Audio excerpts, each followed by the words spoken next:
सरकार में बैठे लोगों से ये पूछना चाहता हूँ कि जिसने पेपर लीक कराया उसको कब पकड़ोगे, जो शिक्षा का माफिया है उसको कब पकड़ोगे, जो प्रश्न पत्र लीक करा रहा है उसको कब पकड़ोगे। इस आंदोलनकारियों को FIR से दबाने की कोशिश मत करो।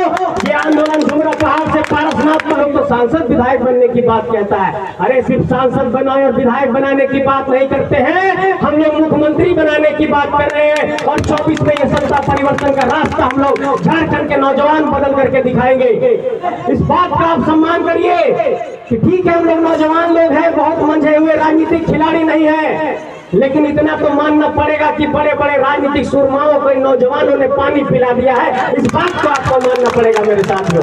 तो चुन चुन करके जेबी केसेस के साथियों पर FIR कर दिया जाता है। और आज इस मंच के माध्यम से झारखंड के 6,50,000 CGL के अभ्यर्थी इस बात का इंतजार कर रहे हैं कि जेबी केसेस का इस मामले पर स्टैंड क्या है। मैं ये कहना चाहता हूँ पुलिस के FIR से ये आंदोलन नहीं रुकेगा। अगर पुलिस में इतनी ताकत है तो जिसने पेपर लीक कराया उसको पकड़ करके सामने लाओ, तब जानेंगे कि तुम्हें पुलिस या ताकत है। तो हम लोग किसी बंदूक में ट्रिगर को दबाते हैं तो गोली बहुत रफ्तार से निकलती है। झारखंड की इसी वेदना और पीड़ा को 10 जनवरी को 2022 की तारीख को रणधीर वर्मा चौक पर उसी ट्रिगर को टाइगर जयराम महतो जी ने दबाया।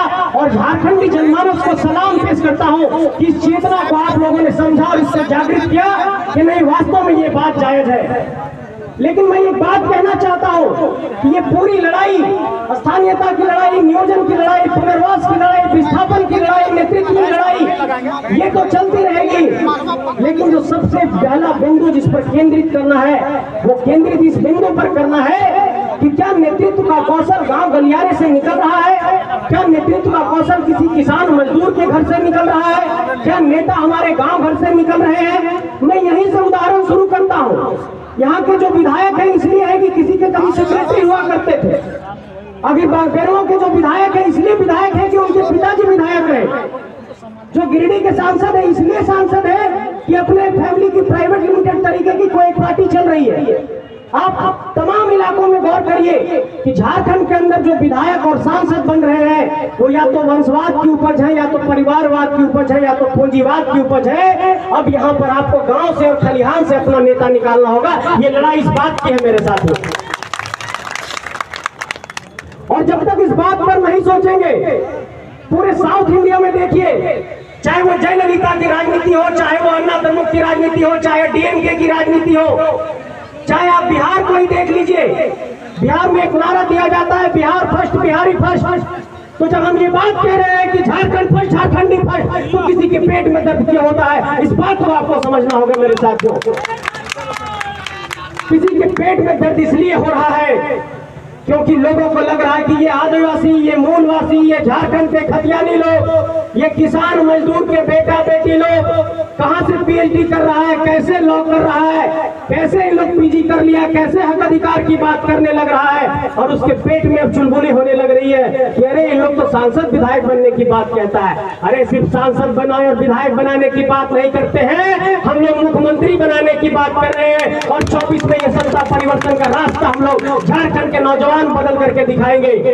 और कई लोगों ने ये आरोप लगाया कि बोकारो और धनबाद की धरती से निकला और ये एक सिर्फ जातीय संगठन बन करके रह गया है। आपने देखा कि संथाली भाषा में कैसे अभी हमारे हांसदा भाई लगातार फराटेदार तरीके से आपसे कह रहे थे। मंच पर रिजवान जी बैठे हैं और मंच पर फरजान जी बैठे हैं। मैं ये कहना चाहता हूँ, चाहे अकलियतों की बात हो, चाहे आदिवासियों की बात हो, चाहे मुस्लिमों की बात हो, चाहे यहाँ के मूलवासियों की बात हो, चाहे पिछड़ों की बात हो, चाहे दलितों की बात हो, सभी को इस संगठन में बराबर सम्मान मिला है। और सबको इस संगठन में संजो करके एक तरीके से कह सकते हैं कि माला बनाने की कोशिश की गई है। इस बात का आप सम्मान करिए कि ठीक है हम लोग नौजवान लोग हैं, बहुत मंझे हुए राजनीतिक खिलाड़ी नहीं है, लेकिन इतना तो मानना पड़ेगा कि बड़े बड़े राजनीतिक सुरमाओं को नौजवानों ने पानी पिला दिया है। इस बात को आपको मानना पड़ेगा मेरे साथियों।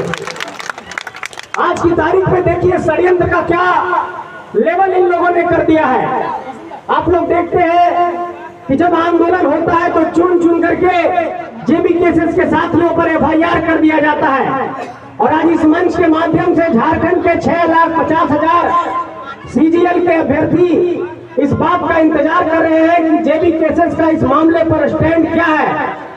मैं ये कहना चाहता हूं उन तमाम अभ्यर्थियों को कि झारखंड में देखिए शोषण और जुर्म की इंतहा किस कदर हो रही है कि 6.5 लाख अभ्यर्थी परीक्षा लिखने गए जेएसएससी सीजीएल की, और जब तक घर नहीं पहुंचे रास्ते में ही पेपर लीक की सूचना मिली, और इसको लेकर के हम लोगों ने विरोध किया 31 जनवरी की तारीख को।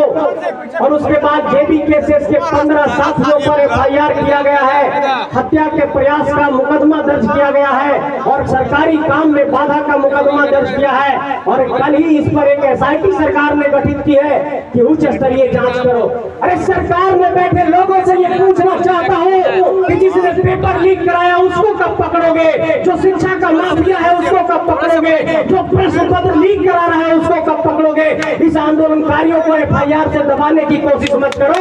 ये आंदोलन झुमरा पहाड़ से पारसनाथ पहाड़ से कटकम सांडी के पहाड़ी से लेकर के संथाल की पहाड़ियों तक, पलामू के नीलांबर पीतांबर की धरती तक पहुंच चुका है। पुलिस के एफआईआर से ये आंदोलन नहीं रुकेगा। अगर पुलिस में इतनी ताकत है तो जिसने पेपर लीक कराया उसको पकड़ करके सामने लाओ, तब जानेंगे कि तुम पुलिसिया ताकत है।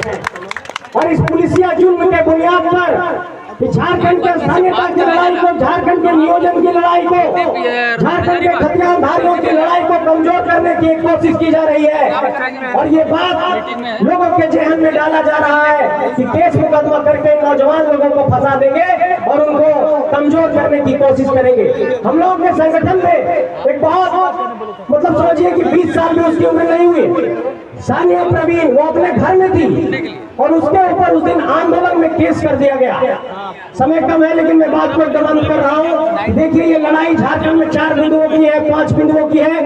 पहली लड़ाई इस बात को लेकर है कि झारखंड में स्थानीय नीति खतियान आधारित होनी चाहिए। दूसरी बात इस बात को लेकर के है कि झारखंड के नियोजन में चाहे 3rd और 4th ग्रेड की नौकरी हो, झारखंडियों के लिए 90% आरक्षित होनी चाहिए। तीसरी लड़ाई इस बात को है कि झारखंड में ओबीसी को रिजर्वेशन आज तक नहीं मिल पाया, और जब 77% रिजर्वेशन का विधेयक राज्यपाल के समक्ष गया